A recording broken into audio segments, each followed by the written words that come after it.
రేపు మీకు మాట్లాడే అవకాశం లేదు, ఇప్పుడే మాట్లాడారు 2 నిమిషాలు. ఇప్పుడైనా 3 నిమిషాలు. విష్ణుకుమార్ రాజు గారు అంతసేపు నేను మాట్లాడలేను.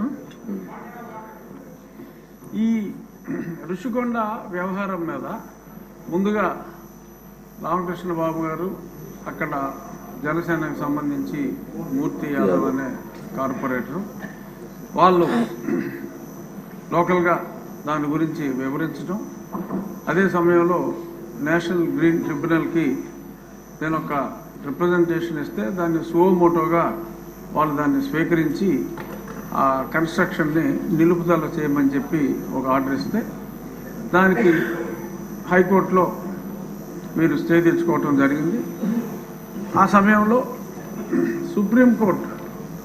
సుప్రీంకోర్టుకి నేను ఈ విషయాన్ని తీసుకువెళ్ళినప్పుడు పచ్చి అబద్ధాలు అంటే అసలు గతంలో ఎంత ఎస్ఎఫ్టీ ఉందో సుమారు 22,000 చిల్లర ఎస్ఎఫ్టీ ఉండేది ఆ చిన్న చిన్న కాటేజెస్. అదే చోట ఆ ఎస్ఎఫ్టీకి మించకుండా కట్టమని చెప్పి చాలా క్లియర్గా సుప్రీంకోర్టు డైరెక్షన్ ఇచ్చిన తర్వాత ఆ మ్యాటర్ని హైకోర్టుకి రిఫర్ చేశాను. ఆ డైరెక్షన్ ఇచ్చిన తర్వాత హైకోర్టుకి అన్ని రాంగ్ ఎఫిడవిట్స్ వాళ్ళు ఫైల్ చేసి తూచా తప్పకుండా సుప్రీంకోర్టు గైడ్లైన్స్ని మేము ఫాలో అవుతున్నాం. ఈయన ప్రతిదానికి మా మీద కంప్లైంట్ ఇస్తాడు, అతని కంప్లైంట్లు మీరు పట్టించుకోవద్దు అని అన్ని రాంగ్ ఎఫిడవిట్లు నేను ముఖ్యమంత్రి నివాసం కోసం పట్టుకుంటున్నట్టు అప్పుడే చెప్తే అదేమీ లేదు, కేవలం టూరిజం డెవలప్మెంట్ కోసం మేము ఇన్ని 100 కోట్లు ఖర్చు పెడుతున్నామని చెప్పి బ్లేటెంట్ లైస్ని, అంటే అది పెర్జూరీ కింద వస్తుంది, కోర్టుని తప్పుదోవ పట్టించడం. అటువంటి ఇవన్నీ కూడా ఏపీ టూరిజం డెవలప్మెంట్ కార్పొరేషన్ వారి ద్వారా ఆ పచ్చి అబద్ధాలని అక్కడ ఫైల్ చేయటం, పలుసార్లు అది వాయిదా పడటం జరిగింది. చివరికి అనుకున్నట్టుగా ఆ 22,000 ఎస్ఎఫ్టీ కాకుండా ఇందాక గౌరవనీయులైన మంత్రివర్యులు చెప్పినట్టు 1,20,000 చిల్లర ఎస్ఎఫ్టీ కట్టడం. ఆ తర్వాత ఒక చిన్న డ్రామా, ఎందుకంటే అప్పుడు దాకా అది టూరిజం ప్రాజెక్ట్ అని చెప్పారు.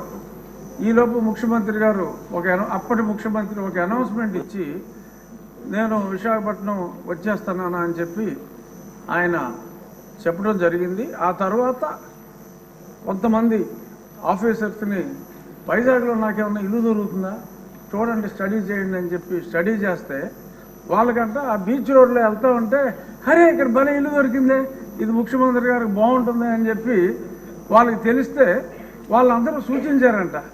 సరే దట్స్ ఆల్ రైట్, అందులోనే ఉందాం, పోనీ టూరిజం వాళ్ళకి చెప్పి అందులోనే ఉందాం, వాట్ ఈస్ దేర్, నాకు ఎక్కడైనా పర్వాలేదు, ఐఎమ్ ఏ సింపుల్ మ్యాన్ అని చెప్పి దానికి ఆయన అంగీకారం తెలిపారు. ఆ తెలిపిన తర్వాత కూడా మళ్ళీ హైకోర్టులో ముందు నుంచి చెప్తున్నాం సార్, ఇప్పుడు ఇల్లు అఫీషియల్గా ఓకే చేశాడు, ఇప్పుడైనా సరే చర్యలు తీసుకోండి అంటే కోర్టు వారు అసలు మా రూల్స్ వైలేట్ చేస్తే ఏ క్షణంలోనైనా మేము ఆర్డర్స్ ఇస్తాము, డిస్మాంట్లింగ్ ఆర్డర్స్ ఇస్తాము, మీరేం వరీ కావక్కర్లేదన్నారు. ఇప్పుడు దాకా ఆ మ్యాటర్ రాలేదు, ఎలక్షన్ వచ్చింది, ఆయన వెళ్ళిపోయాడు. సో ఇప్పుడు ఆ ప్రాపర్టీ, ఎందుకంటే ఆయన అంటే డిస్ట్రక్షన్తో మొదలుపెట్టారు, నాకు తెలిసి గౌరవనీయులైన ముఖ్యమంత్రి గారు ఈయనంతా కన్స్ట్రక్షన్ బేస్డ్ యాక్టివిస్ట్, అతను డిస్ట్రక్షన్ బేస్డ్. సో కాబట్టి ఒక 500 కోట్లు ప్రజలను దుర్వినియోగం చేశారు, శిక్షించాలి అని చెప్పి మా విష్ణుకుమార్ రాజు గారు గట్టిగా చెప్పారు. కానీ కొన్ని వేల కోట్లు రకరకాల ఇష్యూస్లో దుర్వినియోగం అయినాయి. ఈ 500 కోట్ల వలన అతను అల్లరయ్యి ఒక మంచి ప్రభుత్వం రావడానికి దోహదం చేశాడు. కాబట్టి అంటే నెగిటివిటీలో పాజిటివిటీ వెతుక్కోవటం. సో అంచేత 500 కోట్లు ఖర్చు పెట్టి ఆయన కట్టుకున్నది ఇల్లు కాదు, ఆయన రాజకీయ సమాధి కట్టుకున్నాడని చెప్పి భావిస్తూ 500 కోట్లని మనం క్షమించేయచ్చు, చూడవలసిన వాటి మీద ఎలా అధ్యయనం చేయాలో చూడాలని. Perhaps this is my last speech.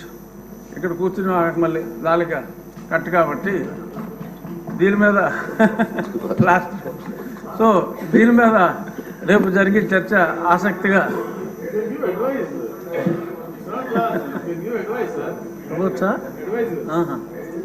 So ఇది నా పర్సనల్ ఒపీనియన్లో అంటే నేను వేసిన కేసు కూడా అప్పుడు కొట్టివేయమని అడిగాం, ఇప్పుడు కొట్టివేయకూడదు కాబట్టి నా కేసు కూడా ఇంకా ఇన్ఫ్రాస్ట్రక్చర్స్గా నేను వెనక్కి తీసుకుంటాను. రామకృష్ణ బాబు గారు కూడా అసెట్ ఉండాలి కాబట్టి అప్పుడు మేమంతా కూల్చేమన్నాం.